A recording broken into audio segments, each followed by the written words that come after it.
All right, what is this one? 2020. 2020 again. 2020. 2013. Out of order. 2016. 2013. 2013. 2013. 2011. There it is. 2010. Yup.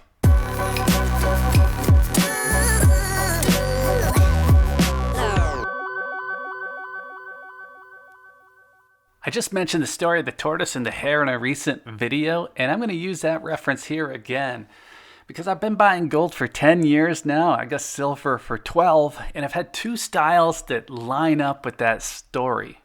The first is a slow and steady model, and then the second is the sprint and nap style. I don't know that those are technical names, but we're going to use them. And for that slow and steady model, which is kind of the scheduled consistent model, I can tell you my total accumulation, my average cost, and just generally what it looks like if you stack consistently for 10 years. The other model is a little more chaotic, maybe a little harder to detail, but that's where I've learned a lot of the hard lessons from buying the wrong things at the wrong times, and then how that played out in a few sales. So that's the setup. I figured it might be interesting to do a quick look at what I've learned over those 10 years. Maybe do something of a quick decade in review, and then I'll come back to those costs and accumulation numbers that I mentioned when I get to the end. So going way back to 2008, that was when I made my first purchase. I picked up some silver. But then it was a few years later in 2010 that I caught the gold bug. And a lot of that was driven by rising prices. And I'd like to think that things getting more expensive would turn me off, but I actually got sucked in a little bit seeing those prices shoot up.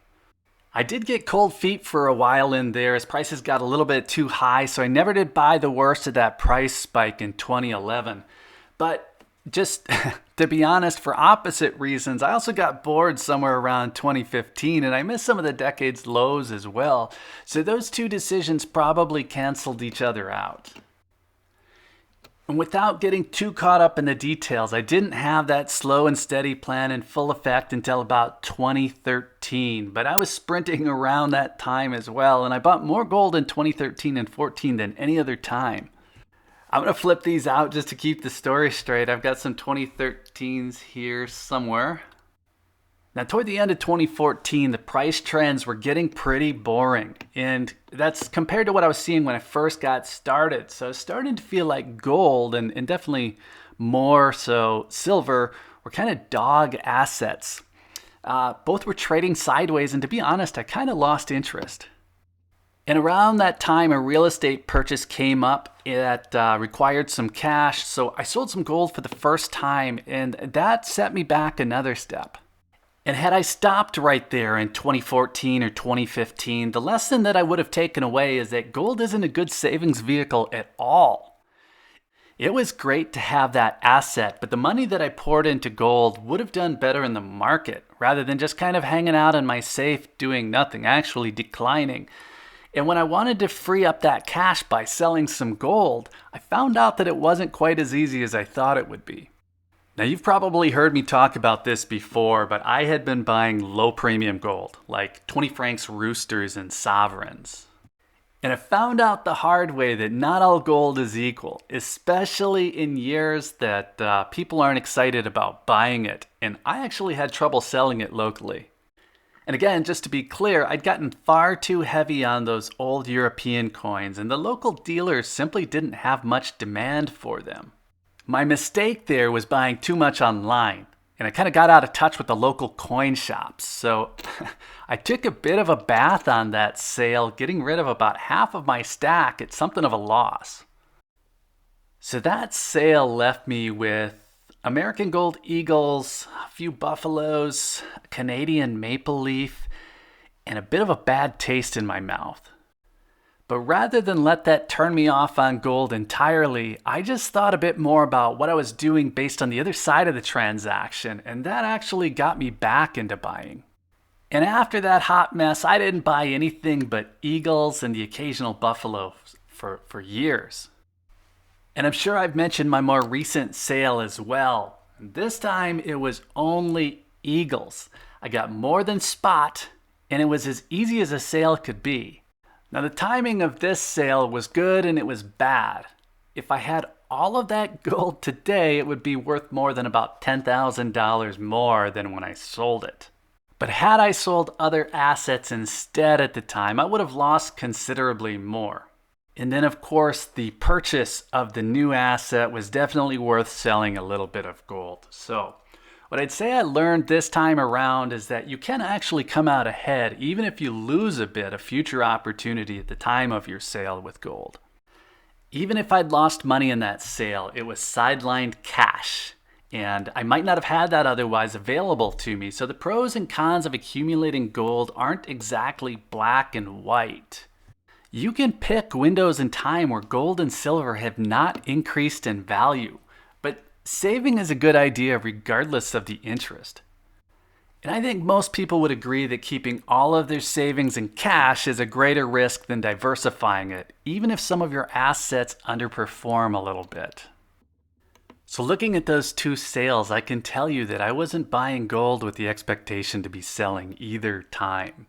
And luckily, I haven't had to sell because of any financial emergencies, but that's always a possibility for anyone.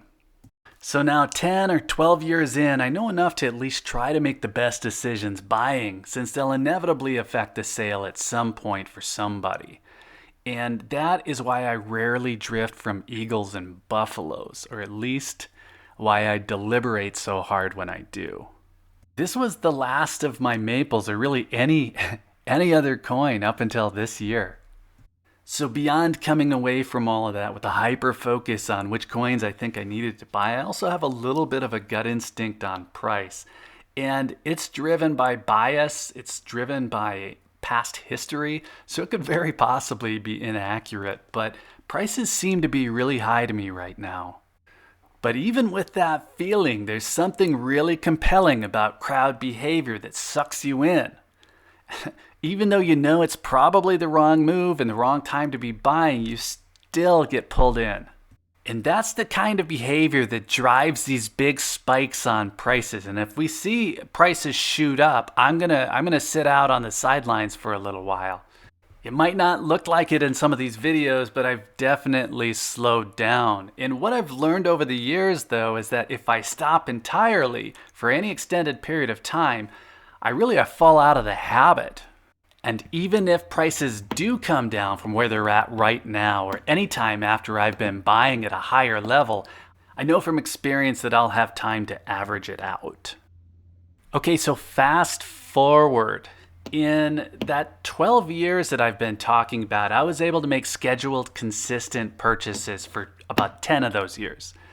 And that grew to a fair amount of gold per year, and it stacked up over that decade. Okay, so here are the numbers that I mentioned. Now, I'm not going to open the books up all the way here, but just buying a 1/4 ounce gold coin every month is 3 ounces a year. And if I did nothing else, that would be 30 ounces. But I was a little bit more aggressive than that.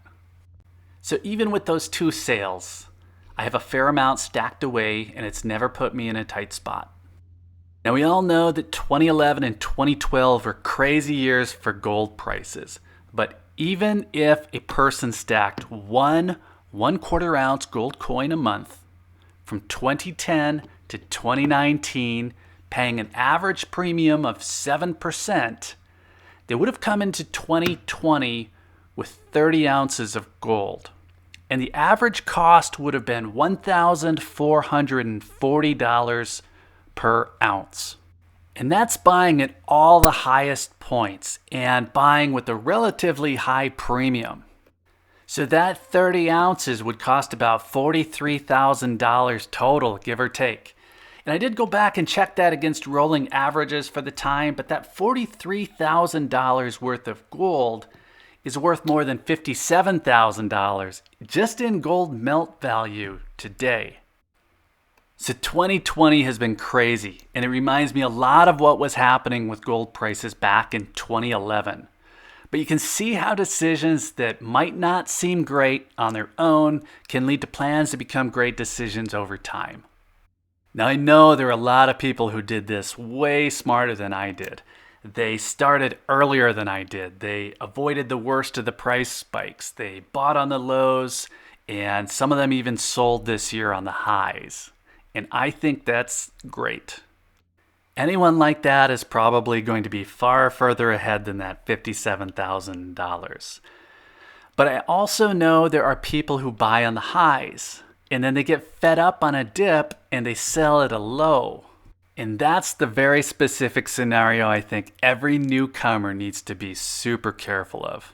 Because whether you want to look at my story of those 10 years or you just want to look at long-term data in general, it shows that consistency pays off. And even though I had lots of sprints and a few breaks in there, naps in there, whatever we want to call them, over that time that I've been buying, it's been the consistency that's paid off. So just like the moral in the story of the hare and the tortoise, slow and steady wins the race. All right, you made it through another one. If you're not subscribed, get subscribed. And if there was anything helpful in this video, be sure to hit that like button on your way out. And always, have a great day.